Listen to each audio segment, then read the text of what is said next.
बादशाह अकबर को शिकार करना बहुत पसंद था। एक बार की बात है, बादशाह अकबर अपने सैनिकों के साथ शिकार पर निकले। शिकार करते करते वो इतने आगे चले गए कि वो अपने दल से छूट गए। उनके साथ बस कुछ ही सैनिक रह गए थे। अब शाम होने को थी और सूरज ढलने वाला था। साथ ही अकबर और उनके साथ के सैनिकों को भूख भी सताने लगी थी। काफी दूर निकल जाने पर बादशाह अकबर को यह एहसास हुआ कि वो रास्ता भटक गए हैं।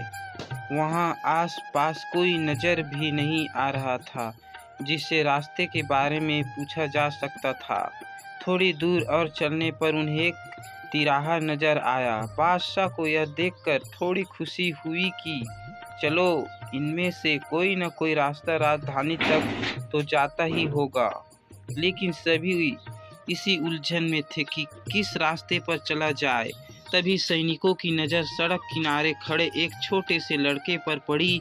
वह लड़का बड़ी हैरानी से महाराज के घोड़े और सैनिक के हथियारों को देख रहा था। सैनिकों ने उस बालक को पकड़कर महाराज के सामने पेश किया। बादशाह अकबर ने लड़के से पूछा, ए लड़के, इनमें से कौन सा रास्ता आगरा जाता है? यह बात सुनकर वह बच्चा जोर जोर से हंसने लगा। यह देखकर राजा को बहुत गुस्सा आया, लेकिन उन्होंने शांत भाव से उससे उसकी हंसी का कारण पूछा। लड़के ने जवाब दिया, यह रास्ता चल नहीं सकता है तो यह आगरा कैसे जाएगा? आगरा पहुंचने के लिए तो आपको खुद चलना पड़ेगा।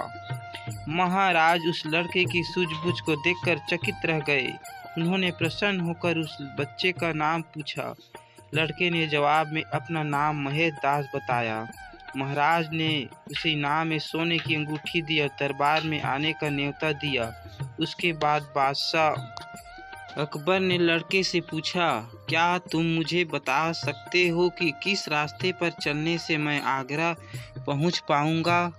लड़के ने बड़ी ही शालीनता से सही रास्ता बताया और महाराज अपने सैनिकों के साथ आगरा की ओर चल पड़े। यही लड़का बड़ा होकर बीरबल के नाम से प्रसिद्ध हुआ और बादशाह अकबर के 9 रत्नों में से एक कहलाया। कहानी से सीख। इस कहानी से हमें यह सीख मिलती है कि ज्ञान और सूझबूझ का सम्मान करना चाहिए।